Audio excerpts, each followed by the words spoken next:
Welcome to American Motherhood, a social experiment inviting liberal and conservative moms to talk politics, parenting, and real life. I'm Bethany, a liberal mom of two living in Central Ohio, and joining me today is my friend Becca Dolbow, bringing the conservative perspective with thoughtfulness and a dose of reality. Today we're diving into a hot-button topic that's back in the headlines, America's declining birth rate. Trump's solution seems to be offering a small sum to parents upon the birth of a child, and while cash isn't insignificant, it's not going to move the needle. Becca and I talk about what real support for modern families might actually look like. We skim the surface of family paid leave, school safety, healthcare, school funding, and the environment. While we certainly don't always see eye to eye, we both believe in making space for honest, respectful dialogue. Today's conversation is about listening, learning, and trying to see from someone else's perspective.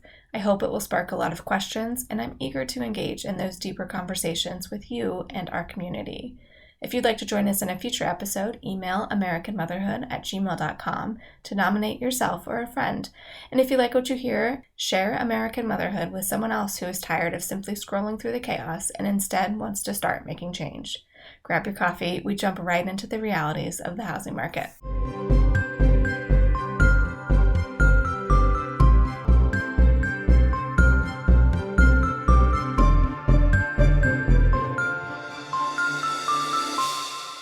And the actual selling rates are the lowest that they have been since 2009, and obviously that was before the great housing crash.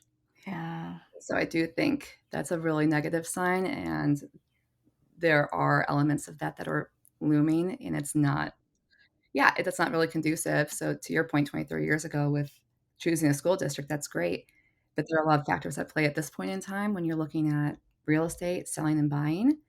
People aren't selling because they don't wanna lose their interest rates, so there aren't enough properties on the market, so we're just in this bubble right now that I think it's about to pop. Our house was the perfect starter home. Our plan was 3 to 5 years, locked in that wonderful interest rate. Well, we don't wanna give that up, so we're maximizing the space, 1,500 square feet.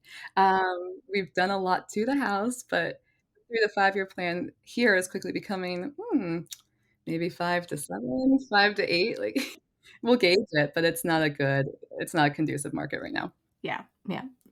So we'll let this be our official start. 6 months later, and we finally get to sit down. But I'm so excited. I will let you introduce yourself and tell everyone what you think they should know as we get into the conversation. That sounds great. Hello, my name is Becca Dolbow. I guess the first thing about me is that I am a mom to a wonderful 2.5-year-old boy, Clayton. He is the joy of my life and is my main job at this point in time. So I am a stay-at-home mom. It is the hardest job I've ever had, Mhm, but mhm. most rewarding, 100%. I'm married to a wonderful man named Chris. We've been together for almost 10 years now, but we've been married for going on 6, which is crazy to say out loud. I remember when we met, like, I was newly married. We had just moved into this house, and so we live downtown Columbus. We've lived here now for about 5 years. We absolutely love it. It's actually a really cool district. It's a historic district downtown, and so our house is over 100 years old, so we've done a lot of projects and things to that, which is exciting. I'm a little bit of Mhm. a nerd when it comes to home improvement. Lowe's is my happy place, so professionally speaking, Bethany and I met, through Borer. So Mhm. she was moving and relocating, and, we're both in HR, Mhm. and I was seeking a new opportunity. So I was coming from healthcare. I was overseeing HR, over 3 states for 400 people. It was great. It was a really good learning experience. Before that, my background in school was clinical psychology, so kind of fed into that environment. And then from there, went into development and real estate, and Bethany met me and, thought I could do the job. They were big shoes to fill. Oh. But then I ended up being the director of human resources, for Bohr for about 3.5 years. And then when I had Clayton, decided to take a step back and be with him full time. So I think that checks off the professional and personal boxes to some extent. Yeah, Yeah. absolutely. And you said a few things that I haven't. I even introduced myself through the podcast. So I am a mom to two young girls, one in preschool, one who just finished up kindergarten 2 days ago. So still pretty fresh Yeah. on that emotional roller coaster. Oh, man. Um, but yes, so I was at Bora for 6 years, and then um, Kyle and I decided to move to North Carolina in April 2020. And Becca was perfect for Boer and to take that position. And so we had a very quick training period, but we stayed in touch. So we ended up moving back to Columbus in 2021. And since then, I've been working still in HR, but on more of a part time basis. Now I'm working more and more. And let's talk about how difficult that is trying to balance full-time motherhood, full-time, caregiver with Mhm. work. And so, certainly one of the things that we'll talk about today when we explore what changes hopefully will be made in society to support Mhm. mothers, especially in our generation and younger. Typically, this is not a question that you ask people, right? But Mhm. given the whole premise of the podcast, I feel like it's important we talk about why we lean the way that we do in politics. For me, there was no real turning point. Obama was elected my freshman year of college, and so that was really energizing. I would say that's when I started paying attention, but it wasn't until 2016 with Hillary Clinton and Trump where we really got passionate about the federal government and the decisions that were being made. And then out of the 2024 election, the division just became even more clear and It's um, palpable. yeah, for sure. Mhm. And so was frustrated by a lot that was happening and Sure. felt like we needed to have more conversations with everyday people.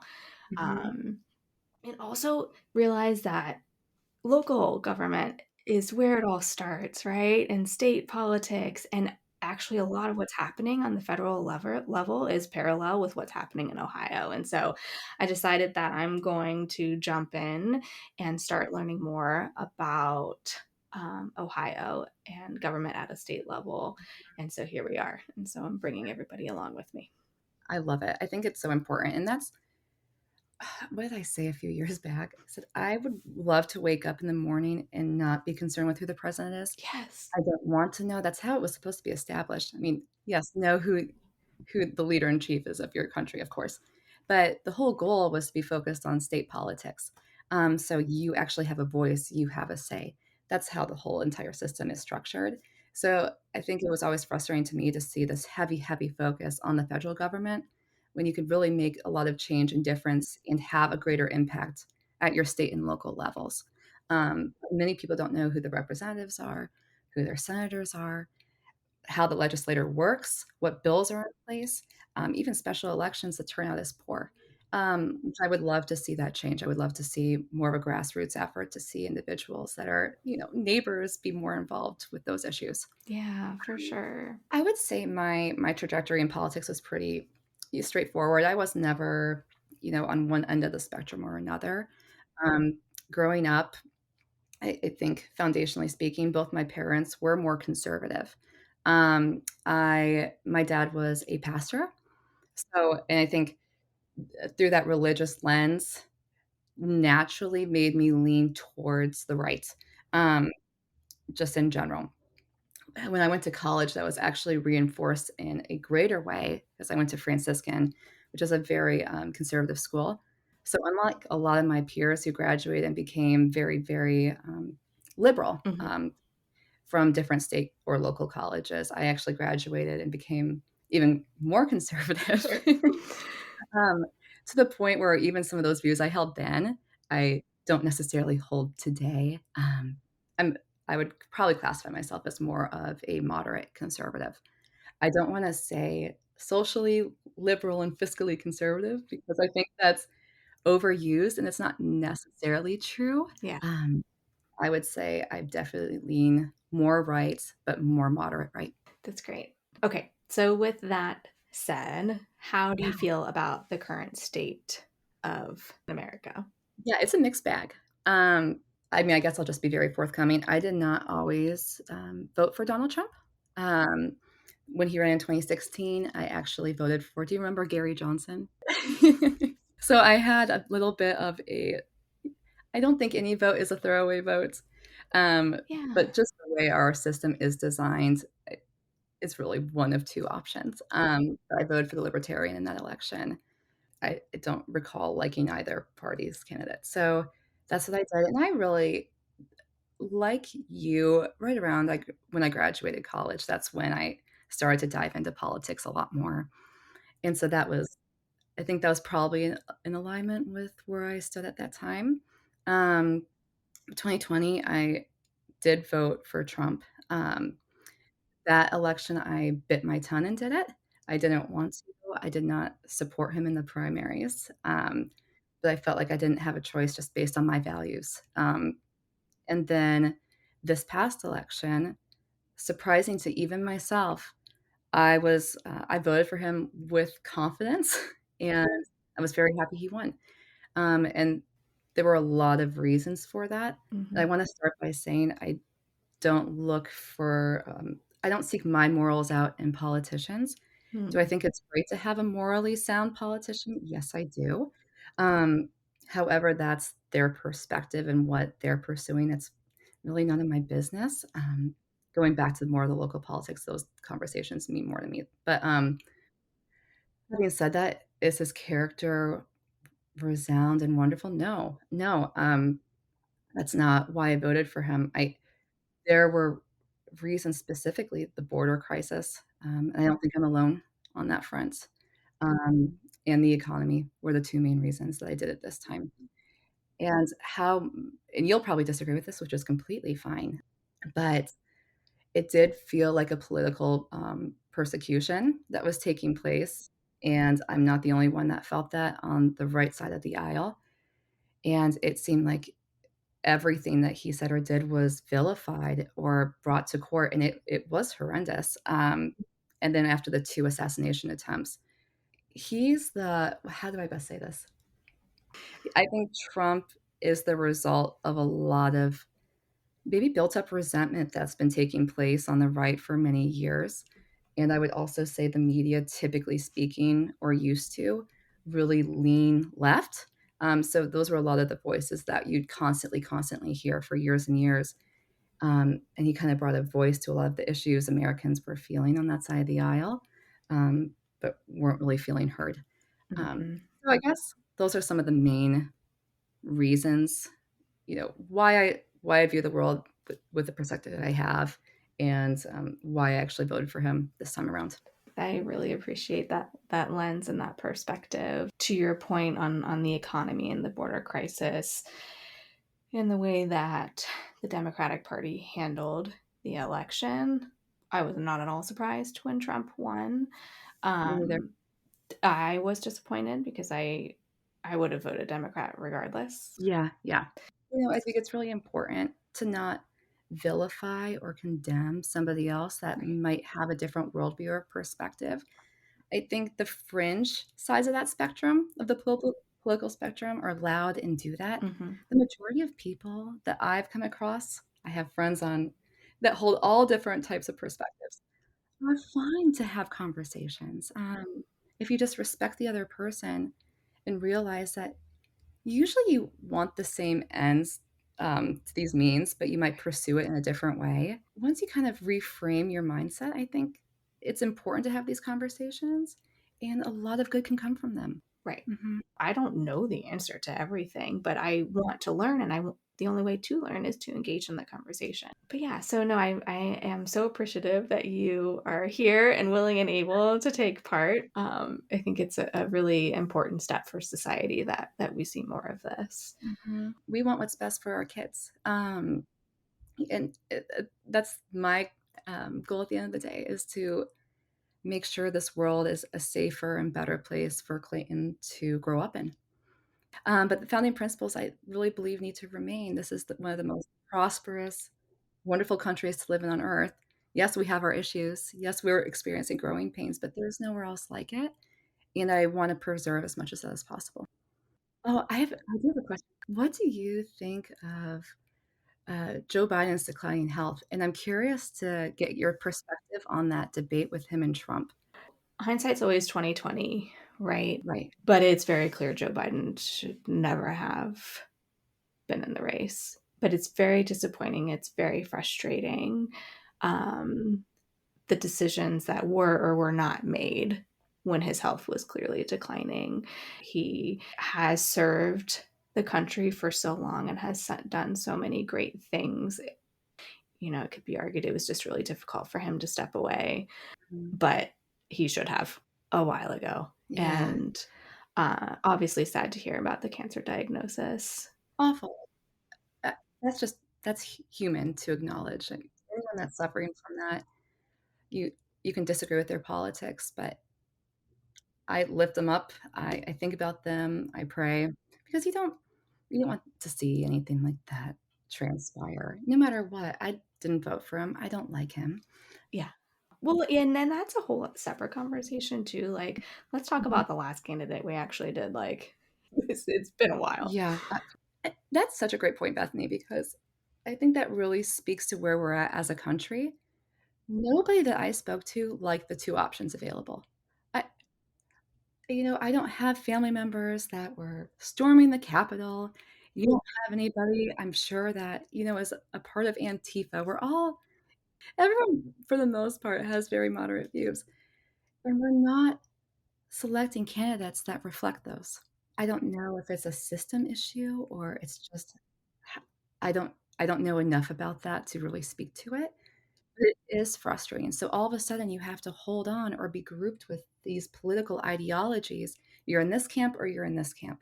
If you're in this camp, the other camp are bigots, phobes, is you name it. If you're in this camp, the other camp hates America, hates our country. Like, why are we being so polarizing? That's not. And I think if we just had some more normality on that front, maybe candidates that could bridge the gap, reach across the aisle and actually do it and not say they're going to do it, would bring a lot of healing to America. Yeah, and I think that's also been a really big motivator for me and trying to get this podcast going because I think we need to bring this conversation, like I said, to the everyday people. Um, and I think that mothers are one an untapped power. I think that we can do so much if we are united on these changes that we need to see for our children. And I think in another perspective, women are an untapped power. I think one of my gripes about the last election is that Democrats had this narrative that women were united and let's do this. We know how to vote. But very clearly, women are not united. And you can't just say that and will it to happen. You have to do the work. Um, and there are some issues that are more polarizing than others, especially for women. Yes. But you have to dissect your choices beyond whatever issue it is that means most to you, right? And you have to consider everything that is at stake when you're casting your vote. And we can't all be well informed on every single issue. I understand that, right? We have a limit to Our um, mental capacity. our time. Yeah, Yes, at a very least. And so we have to work together, right? And it all starts again on the local level. absolutely. So the question that we wanted to raise was what changes can and should be made to support mothers and children in America, our future, right? And it's really hard to narrow that down, but we have a few topics to Yeah. highlight. So, is there one that you feel strongly about that you want to dig into first? There are a few, and I think with all of these topics, it it really ties well into HR too. I know we both have seen this so many times, and we've also lived it. Um, yes, there and each point that we're gonna discuss can really be broken down and discussed even further, but for the sake of time, I think mandated pay leave is one of the most imperative elements that we need to address.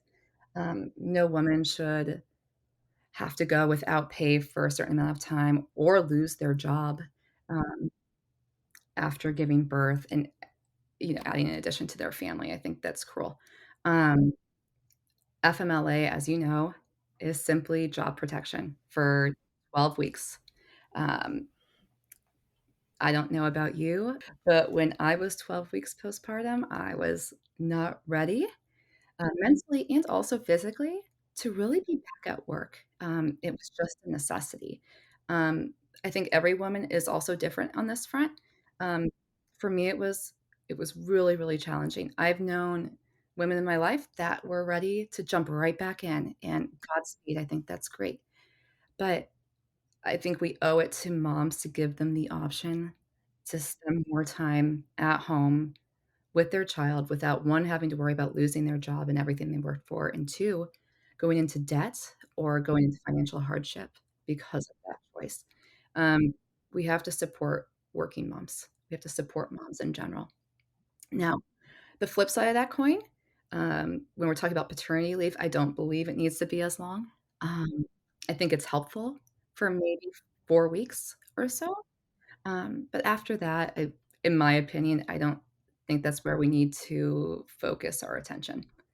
I think we need to add more to moms and make sure they have the support that they need. Yeah. What I would add to that is more often than not, when I have an employee come to me asking what our leave policy is, they are under the impression that any paid leave is coming from Right. FMLA, right? And It's it's not. not. And so you have to start the conversation with, while FMLA leave will protect your job if you've been here for a Yep. year and if we as a company have, Have meet those qualifiers. then your job is protected, Mhm. but it provides nothing No. else.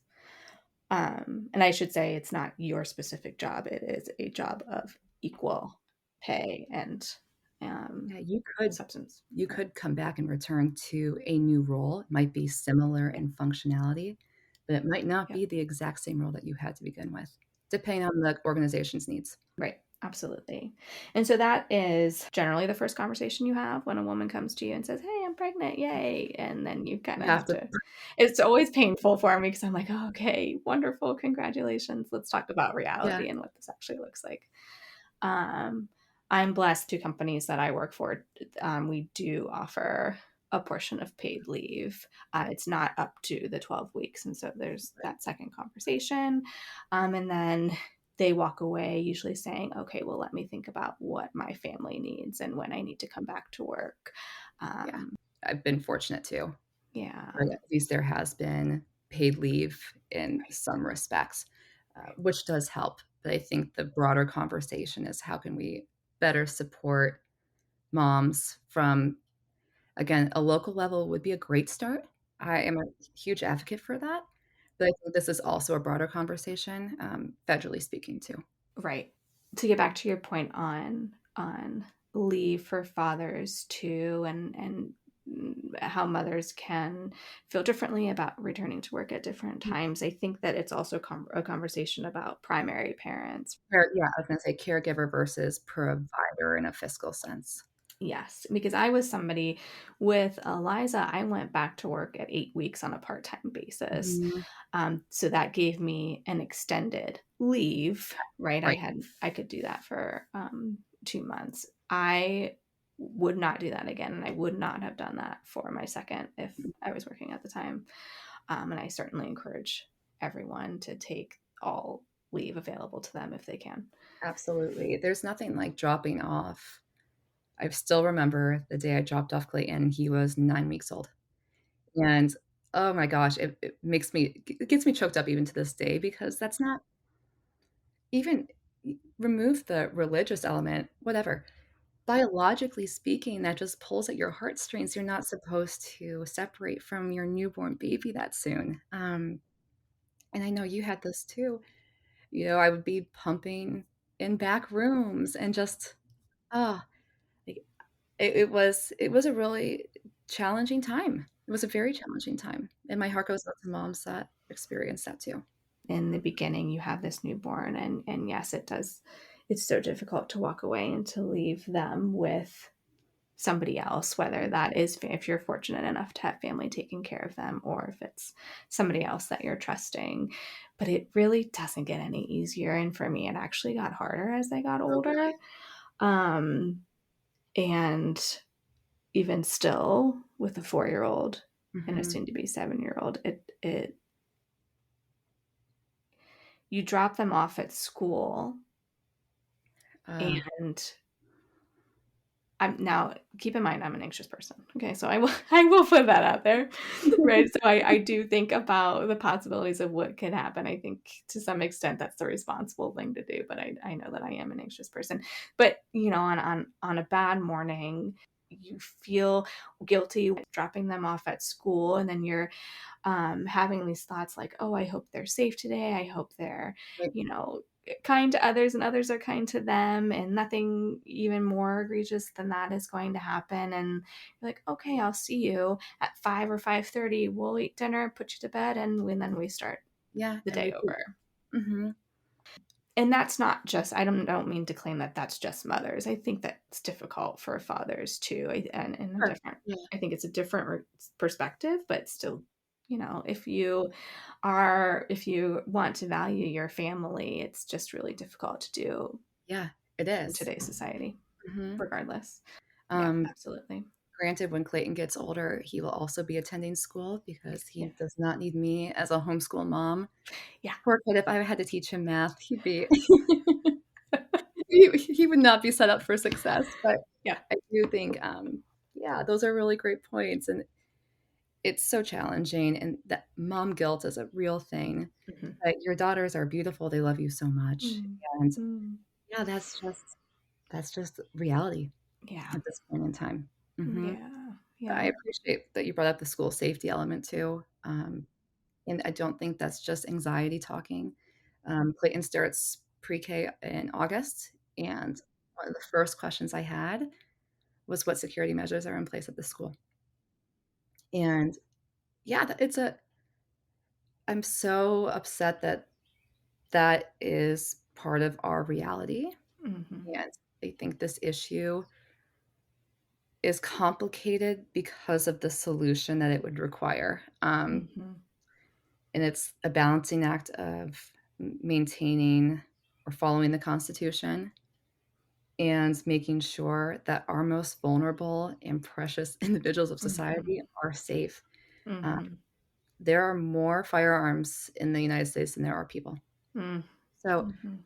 even a gun confiscation, and by the way, I'm not advocating for that. That's not my view. It wouldn't be Right. possible. But I think this conversation would lead into other discussions around mental health care, Right. different regulations in place at a state level. Right. And I'm actually an advocate, unfortunately, for having somebody armed at every school, Mhm. having an armed security guard or somebody that's around and metal detectors. I don't care what you have to do. I want to make sure if I'm dropping my son off, that he is walking into a safe environment. I'm going to pick him up and he is in one piece and will come home with me.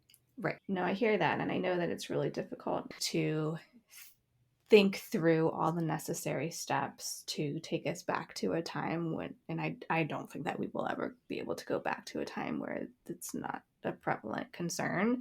I don't think so. And to your point, I think that there is a fine balance between we will never take everyone's guns away, right? Yeah. But between that alternative or that extreme and letting them be so readily available. Right. And that is one of my biggest frustrations with the Republican Party. Mhm. And if there are steps that we can take to mitigate that and try to maintain that balance and Yeah. security, Yeah. I'm for it. I'm all Yeah. for it. I think most mothers are. Most Yeah. people are in general. Yeah. I have to go back and look at firearm regulations in Ohio. Mhm. I used to know more about it, but I know they do change. So I can't Yeah. speak to the specifics at this point in time. If you can, that's great. But Yeah, it's been a while since I've looked into it specifically, but when you talk about DeWine, he was an advocate for arming teachers, yeah, which I think is too far. I'm with you. I understand the need to have a resource officer or right. security guard at a Mhm. school. Um, at every school. I do not believe that teachers should be armed. I don't think that that one is in their job description. To like you talk about how quickly you're going to lose teachers.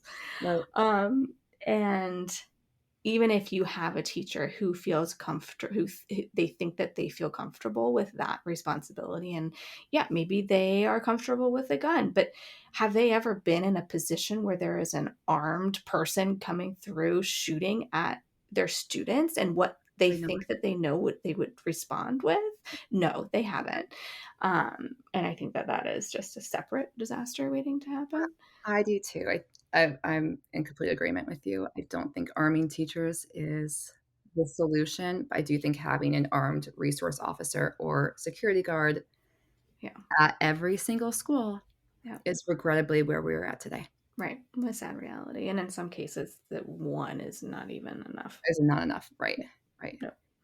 So that was one of my first thoughts when we were touring this school for kindergarten, specifically because Eliza's classroom had an exit door actually Mhm. right in towards the front entrance of the school, like they're very close to each other. And Yeah. I was constantly going back and forth between if that was a good thing or a bad thing. And so yeah, those are things like you think about those things in Mhm. part as guilt. Yeah.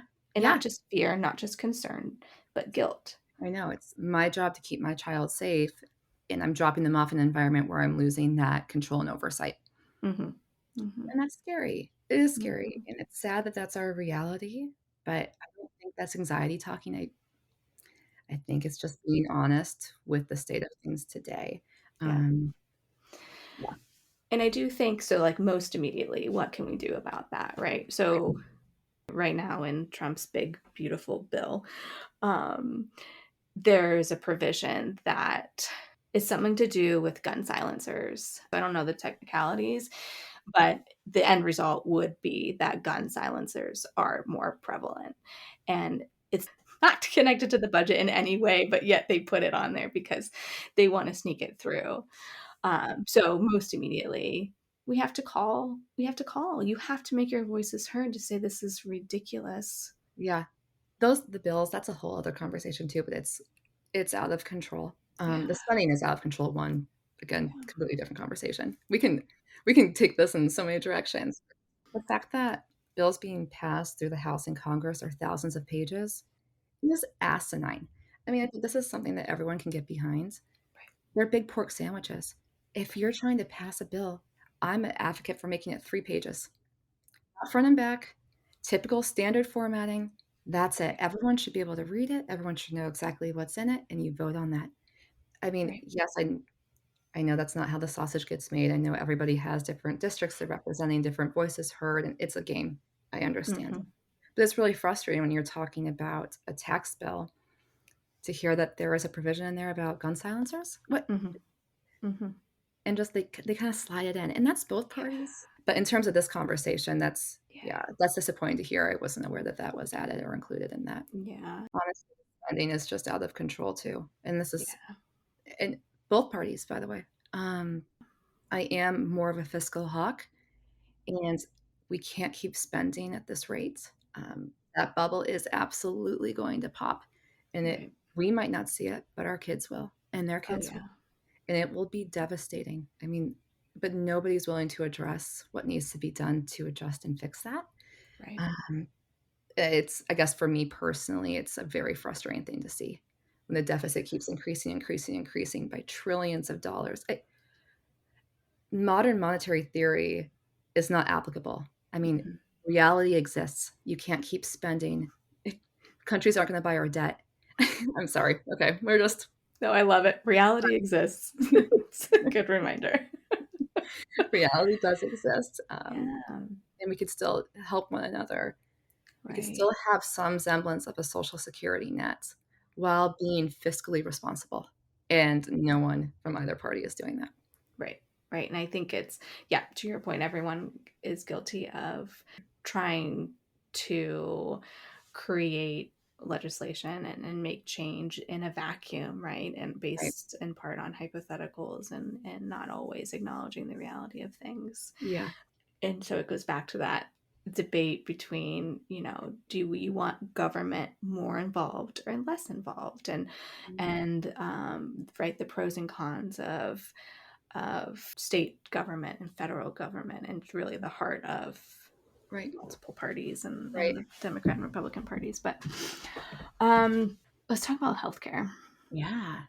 Oh, boy. So, because in part, like, and I don't know, I am not up to date in the efforts made for paid leave for Mhm. new mothers. I think that's a huge piece of the change that we need to see. But we also need to talk about healthcare in Mhm. general for mothers and the disparities there, and having one reliable healthcare throughout pregnancy and beyond, Mhm. and then having to worry about healthcare for your children Yeah, this is a big topic. to support um, growing families. You have to have guaranteed health care. You can't Mhm. force somebody, or even you can't expect somebody to want to have more children if they won't have that care available to them. Right. Right. And we do have a crisis right now in the country with birth rates. Hmm. It's absolutely true. Hmm. They're plummeting, Hmm. and for a lot of the reasons you just mentioned. And I know when I gave birth to Clayton, um, there were changes that had been made, at least with price transparency, which I appreciated. Still very expensive, but, beforehand, I know from other friends and family that you did not get this. I had a breakdown with insurance, what the estimated cost was going to be, what this would look like, and payment plan options, which was great. It was still thousands of dollars. And then at the hospital, they expect you, at this point now, to honestly pay upfront. Hmm. They do. And They do. I would always encourage moms to say no, Hmm. because you don't know what that's going to look like. You don't know what your insurance is going to cover. Wait. Hmm. Wait for an EOB, ask all the questions, look at what they've coded, and start there. I do that with every single bill. Again, my background was originally healthcare, so I know enough about insurance to be dangerous, um, but not enough to be a full expert. I kind of land right in the middle. Um, Look at that breakdown, question why they use certain codes. And if there's an issue, call billing and insist that they resubmit that Hmm. under a different coding option. You can do that. It's your right to ask those questions. So don't feel like you're forced into swiping your HSA card Hmm. or your credit card before you have that information available. Because I can tell you what, it's much easier to pay it than try to fight for money back. Yep. They have no interest in talking to you once you've paid your bill. No. No, no, no, no. So if you're trying to reclaim funds, good luck. Yeah. I am fortunate in that my first venture into health insurance was not until my pregnancies. And so I learned those lessons after Mm, giving birth to yeah. my first child. And they come in not 12 hours later asking for your credit card for thousands of dollars. How do you wanna pay today? I'm Yep. actually just recovering, and I don't know what you've billed my insurance for. No. And you have every right to say no, but then what they do is they say, "Well, will it be easier? Do you want me to bring somebody else in here to discuss options?" Meaning you can't afford to pay it, and that's also Hmm. equally just as frustrating. It's like, "That's not why I'm saying no. I don't trust what you're doing right now." And even so, even with Emmy, my second, again, I had learned those lessons. And so we were in a different, I was in North Carolina at this point. So I was asking all of these questions of in a different network, and still nobody could tell me. They kept passing me from facility to facility, doctor to doctor, saying, "Oh, we don't know how much it's going to cost for you." Oh, okay. Great. Great. That's really wonderful, you guys. So yeah, you're Yeah. right. That is just a wild experience, and I think it speaks to the healthcare system or lack thereof.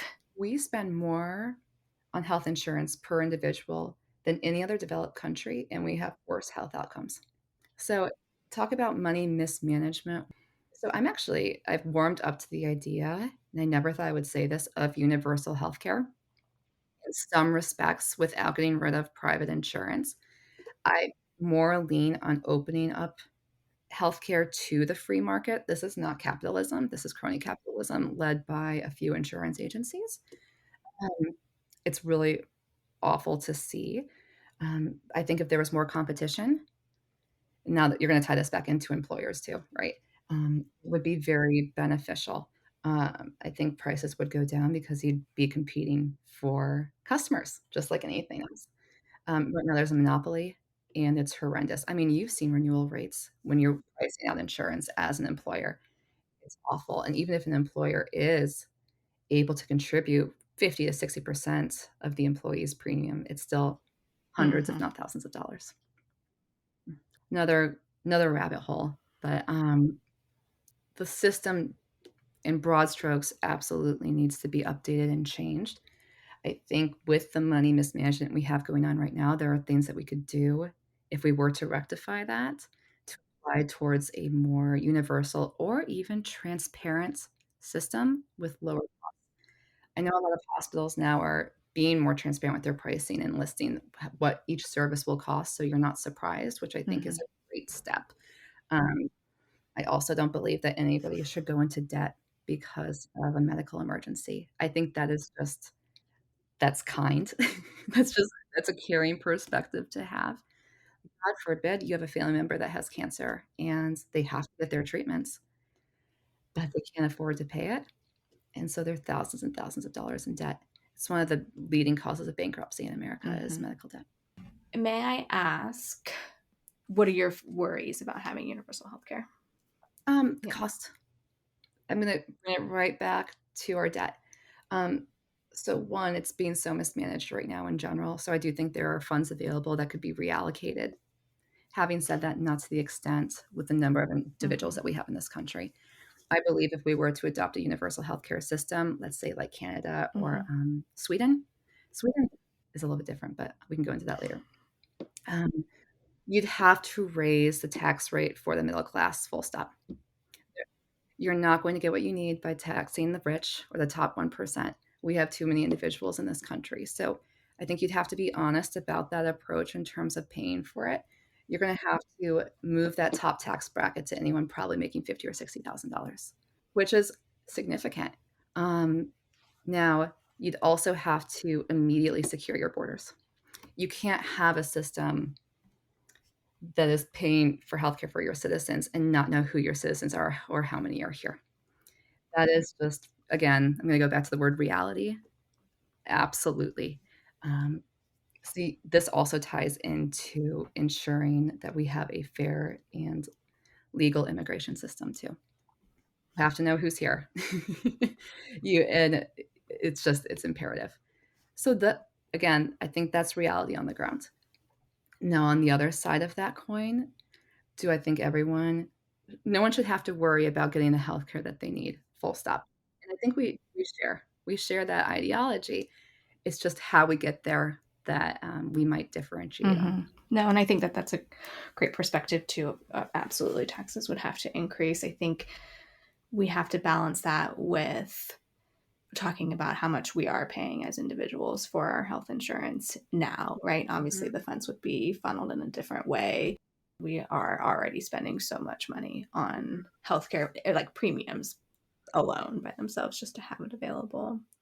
Also, I was just going to say, I don't know. So I know that hospitals, and I don't even know if it's all hospitals or certain ones, they can't turn you away if Mhm. you don't have health insurance. So you have to be treated whether you are a citizen or not. But I don't know what happens after the fact. Is that Medicaid? Is that just like the hospital has to eat I think it? there are certain circumstances, and now don't hold me to this, but where they have to eat it. Yeah. I can look this up too. There are other circumstances where if that individual is Medicaid eligible, I believe they can help get them set up. Mm-hmm. Um, a lot of hospitals or more private practices will not accept Medicaid because of their horrendous reimbursement rates for their providers. That's a whole other issue too. Let's just look at the state of Ohio too. Let's Right. look and see what's going on with our hospitals and our systems, and what is there any legislation right now to make that easier in our state? What can Right. we do to advocate for that and start where we can maybe make some change? It's not going to happen overnight. Um, it's unfortunate, but we do have to take steps to do something to Mm-hmm. start to make changes that will work for families, because at the end of the day, we are going to continue to see birth rates plummet. Right. That is just reality on the ground Mm-hmm. unless some of these issues are rectified. Right. Absolutely. A clarifying question. Why should we worry about the birth rates in America? Right. I think it's a number of different conversations. Mhm. One, in America specifically, is our social security system and Yeah, how that's going to support our aging population. correct. But beyond that, what other concerns do we have for a decreasing birth rate? Well, I think America is, and I said this earlier too, there's no other country like this in the world. This is a uniquely special place. And yes, to our point, like we do have issues for sure. Mm-hmm. Um, but you don't want to lose that. And I'm going to be careful with how I say this because I am pro immigration. Um, and I'm also pro assimilation. Mm-hmm. So you have to have, when you have immigrants joining a country, coming here legally, you have to have some semblance of shared values or, a shared understanding of the world. And so I think when you flood, and this isn't just an American issue, this is across the board. Mm-hmm. Uh, When you start to, I hate to use the word flood, but no other word is coming to my mind right now. Um, I'm looking at movements of populations. When you have a lot of individuals that don't share your values, um, or your ideas, or don't have an understanding of your country or your framework, coming in by the millions and millions, that is radically going to change the country's fabric. Mm-hmm. And in my opinion, that's not in a good way. Um, I think, and this is separate from diversity, let me be very clear. I'm talking about assimilating into a culture of values. That's it. I don't care what you look like, where you come from. I think that is a beautiful thing. Right. Um, but I do think it's important to allow individuals that are coming in to assimilate first. And so if we have birth rate issues, one, if you're encouraging that to increase here, you're going to have individuals that share similar values, Mm-hmm. believe in the idea and structure of America, and continue to cultivate that for years to come. And I think that's really important. Like I said earlier, I love this country and I love what it stands for in principle. Um, Two, to your point, if you're talking about Social Security Mm-hmm. and a security net, we're not going to have enough individuals working to support that. Even to this day, we have more open jobs available than workers. So there is a structural issue to address too. Uh, Mm-hmm. Does that answer the question? Yeah, no, I think, and I think it's just a question for everyone to consider too, because on the other hand, I think about our environment, and I Mm-hmm. think is more humans an answer to protecting Earth, right? And so, how do Mm-hmm. you balance a growing population with protecting our environment? I actually think I don't know too much about that particular question. Hmm. Um, I know enough. I can't point to who said it, so again, I'll just paint in broad strokes. Hmm. I actually don't think that is a huge issue, at least in our country anyway. Uh, I, I think it's important. I'm speaking in terms of birth rates. We need to increase them, and I don't think that's going to be incredibly detrimental. But having said that, we need to teach our children how to respect the environment, because Right.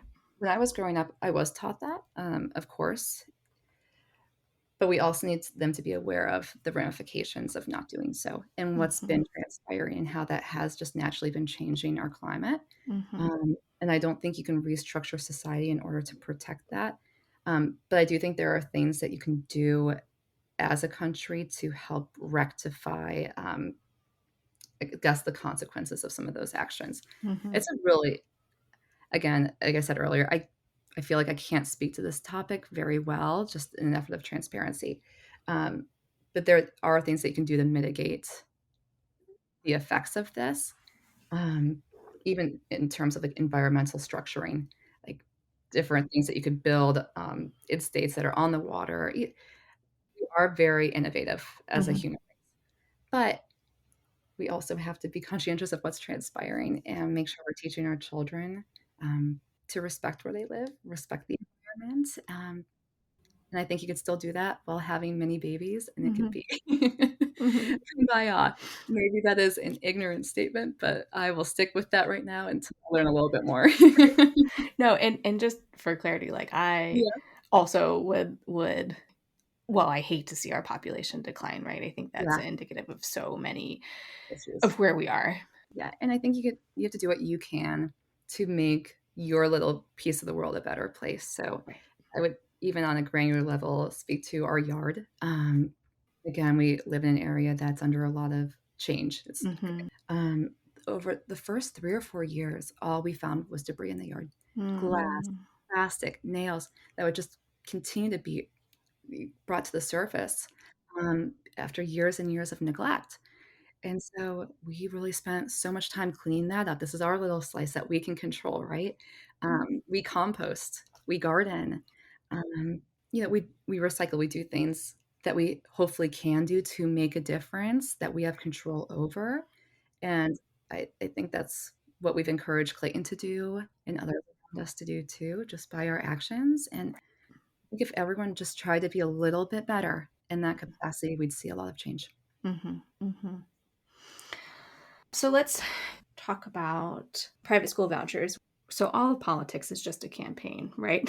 Whatever issue you want to talk about, there is a campaign, and they choose their words wisely in how Mhm, they phrase it, right? So private school vouchers is about school choice and having mhm. the freedom and ability to put your child in a school that you feel will give them the education and the safety or whatever it may be that you want, Right. regardless of Mhm. where they live. Yeah, Um, yeah. but the vast majority of the vouchers are used by wealthy families. Mhm. Yeah, yeah, I mean, is it more of an informational disparity? Do families that fall within a lower income bracket know what's available to them? Is there a certain percentage of students that is accepted each year? So I this is not there is not an easy solution here either.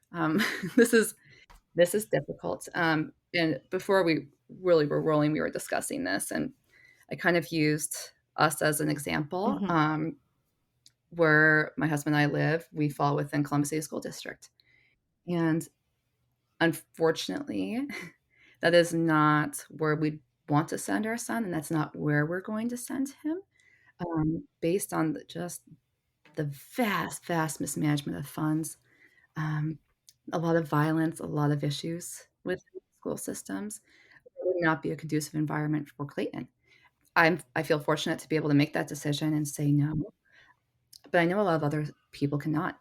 And that's frustrating. Mm-hmm. I mean, in terms of spending, actually, do you remember this? And we live in different areas, so maybe not. But when they were searching for a new superintendent, they put together this committee. They spent millions and millions of taxpayer dollars to select the interim superintendent that they already had. Look at I again. I think the voucher program and school choice is a good thing. But my heart goes out to those individuals and students that might not be able to make Mm-hmm. that leap. Mm-hmm. And I wish the school system in general was well functioning.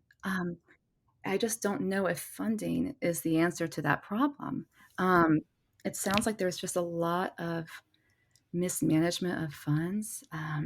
To circle back to the way that Ohio funds our public schools was deemed unconstitutional. And so there was put a plan put into place to correct it. And that Okay. is the Fair School Funding Plan. We are supposed to be entering year 5 and 6 of that plan to try to make those corrections. The issue is that the state is just doing away with it. And so I guess perhaps the debate is, do we put our funds and our efforts into the public school system in such a way where everyone could rely on the public school system? However, I recognize that we are not there yet, right? And so, especially, I think that you are a really great case study because you can't, what we were talking about earlier is you can't just pick up and move into a great school district right now, given the market. It's No. nearly impossible. And so there has to be some sort of bridge to get us to the right spot. Right, right. That's a very complicated issue too, and I think it's disappointing as a taxpayer to see how funds are so grossly mismanaged, and so I get both perspectives, regrettably. From the state of Ohio's perspective, spending more and more money and allocating funds that are grossly being mismanaged and are being accused of fraudulent spending, so on and so forth. Yeah, I get the inclination to say we're pulling back, and at the same time, I would love to see our public schools thrive, utilize their funds in an appropriate way, um, give these students the education that they deserve, that's Mhm. strong, give them a safe environment to be in, and then I think people would start to reevaluate where they were sending their kids, but at this point in time, at least for our reality, that's not an option. I generally find myself wanting to see change for the better, Mhm. right? And so that's what drives my decision making. Right. Um, but there's also a reality of addressing school safety in the moment and um, understanding that you can't make a change so quickly as to try to get all of the guns off the street. Obviously, that's not going to happen. And so it's a fine balance between addressing reality and trying to make change for the future, positive Yeah, change for the future. absolutely. And I think we need each other. I Yeah. think conservatives sometimes need to be reminded um, of what could be possible. And I think liberals sometimes need to be reminded of how that needs to be regrettably an incremental change just based on our fiscal standing right Mm-hmm. now. Most of the time, we want the same end. We just are perceiving different ways of reaching that end, Right. of getting there. It's not easy. Right. This is not, these aren't easy topics. And I think sometimes they're really emotionally charged. Yes. And I think conservatives sometimes need to be reminded, um, just remember to have additional empathy. Mm-hmm. And liberals need to be reminded that, yes, there are realities on the ground that we have to adhere to, but we need each other. We can mend those too. And then all Mm-hmm. of a sudden, you might have a strategy that you can actually implement in a very healthy way. Right. Well said. Great way to end the conversation. But thank you so much for Oh, thank you for having joining me. and for Yeah, this was fun. yes, for having the faith that we could do this.